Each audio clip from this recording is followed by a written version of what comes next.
vâng thế hả? Cái hôn vâng nè, hôn nè. Nên cho cái chỉ là cái hôn là tao nước luôn á. Trực tiếp phá cái đi đâu. Nó chỉ nó to lắm. Chẳng đó là. Bên của thế là. Nè, uất sầu nha. Uất sầu các cái khó à. Đang là hầm cái này, nó là nếp sầu. Vâng á. Vâng. Dài đó là cái vấn đề chỉ chọn mà. Phải nó trời chỉ cho ngon này lọ. Nó tỏi nó coi, nó coi nó tệ.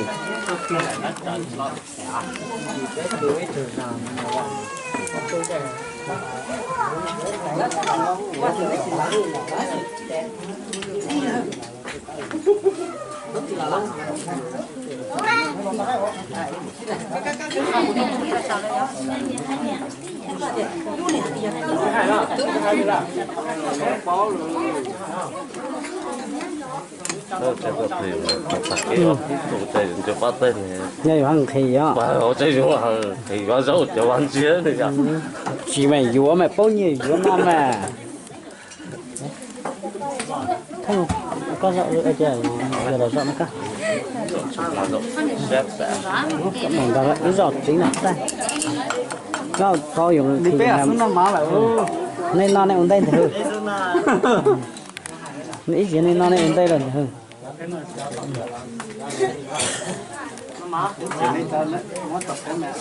Thì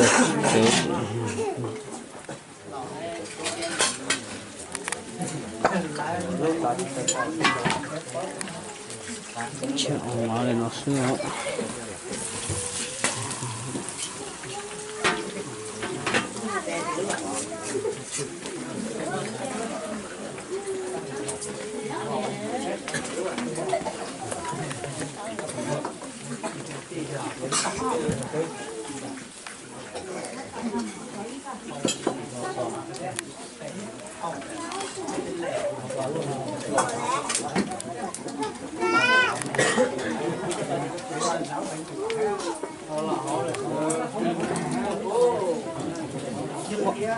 Cả áp trận đây rồi.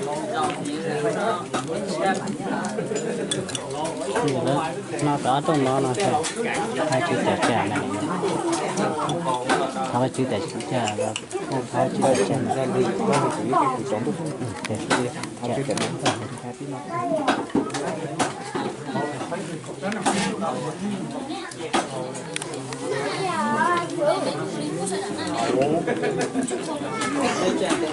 Nên là phù hợp này nhá, không tỏ nè.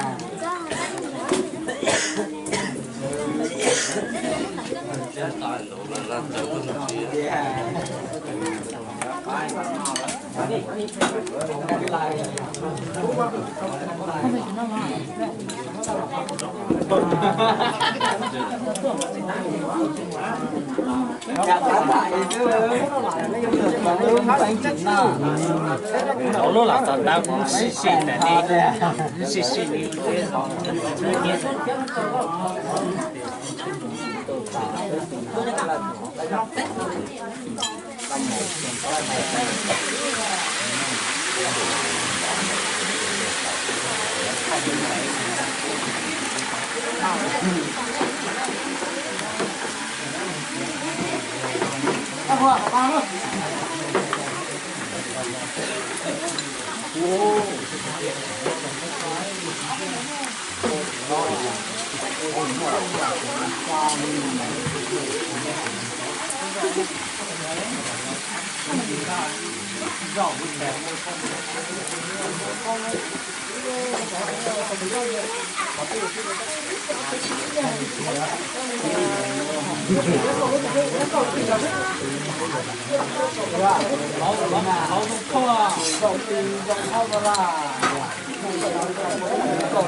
Cũng luôn nè. Luôn nè là luôn nè là nên chơi cái chỉ là cái hoa tao nước chốt cái bà cái lại đi đâu nó chỉ tay nhớ tua đó chẳng đó là bây giờ đây là nè uất sầu uất sầu cái khó à nó là hầm cái này nó là nếp sầu vâng dài lo lẹ nghe vấn đề chặt máu phải nó trời chỉ cho lon này lọ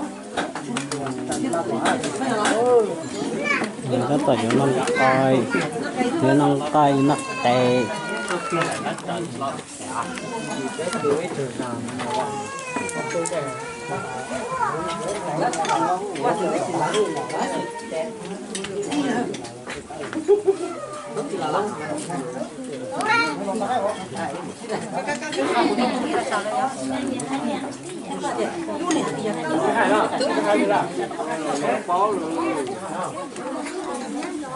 Đó chơi có thể mà tập cái thiết tổ chơi cho bắt tên này. như hàng thì á Bà họ chơi đúng không? Thì có dấu cho ăn chia này cả. chỉ mày dúa mày bao nhiêu dúa non mà thấy không có rộng nữa chưa giờ là rộng cả Là rộng xếp sẽ. mình đã ít giọt chính là đây có dùng thì làm nên non này ổn định thử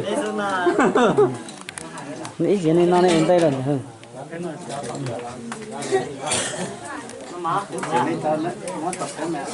thì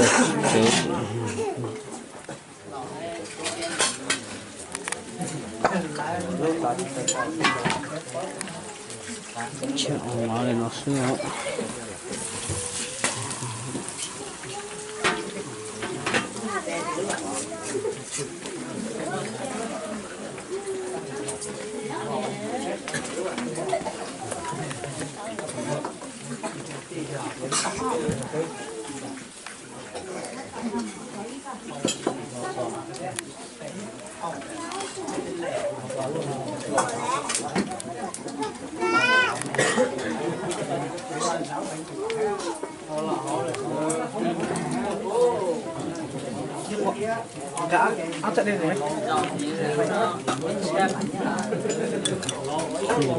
nó có trong đó nó sẽ hai chữ tẻ trà này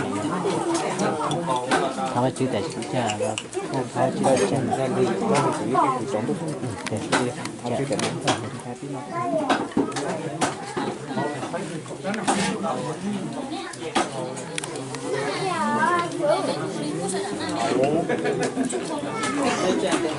nên là phù hợp giá không tỏ nè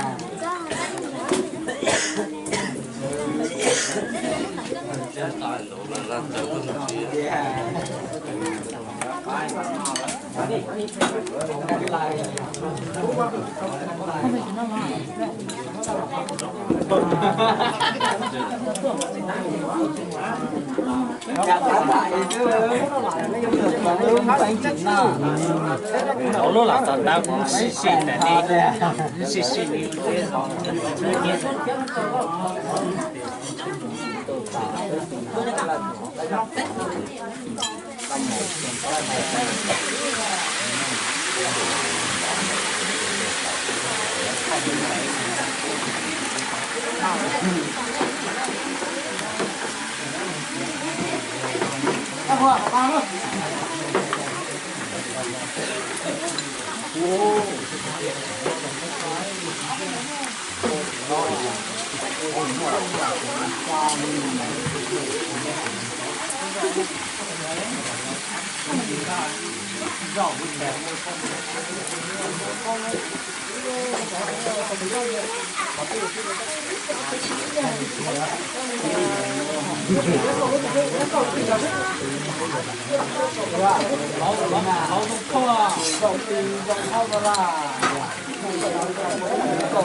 cũng luôn nè cũng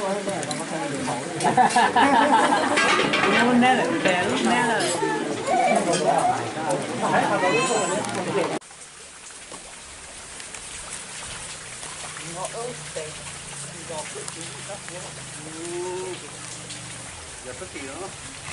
gió mà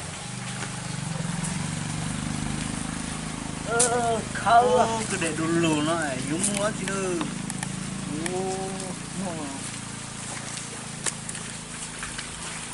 chỉ mua cả khâu chưa chế cho nín chế muốn chế hò có gì thế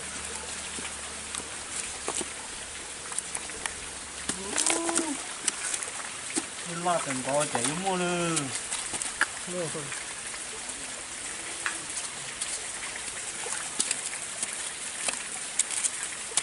bỏ quá kìa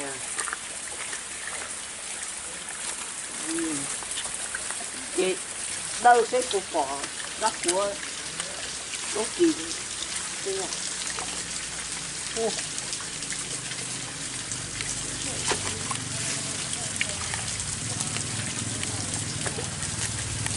thịt bò một tỷ luôn thịt bò này có cái thịt bò kìa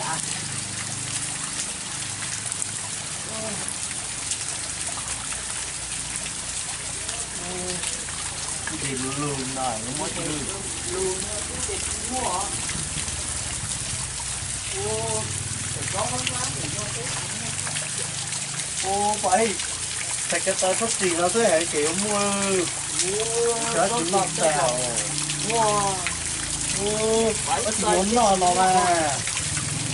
nó cái lò hò ô giời ơi ô nó chỉ ngon đó nó ấy cái gì à ôi trời nó sọt cái dê mà tới cùng mình số à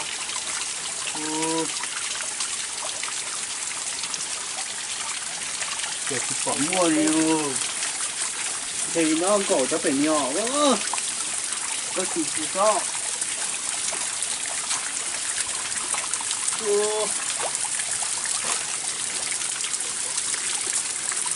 cái thịt bò mua nè cái thịt bò kìa cái mua quá cái thịt mọc cả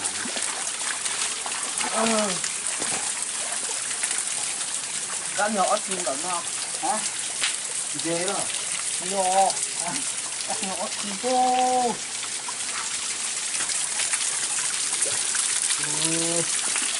cái kia chim mua cái kia chim mua cái kia rau lon cá chim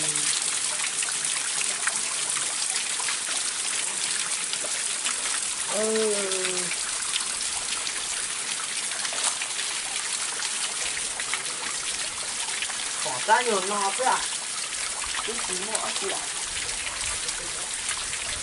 còn thực tập cái nào biết còn rất ra tao thì một chế chút mà mua à cái tảng ha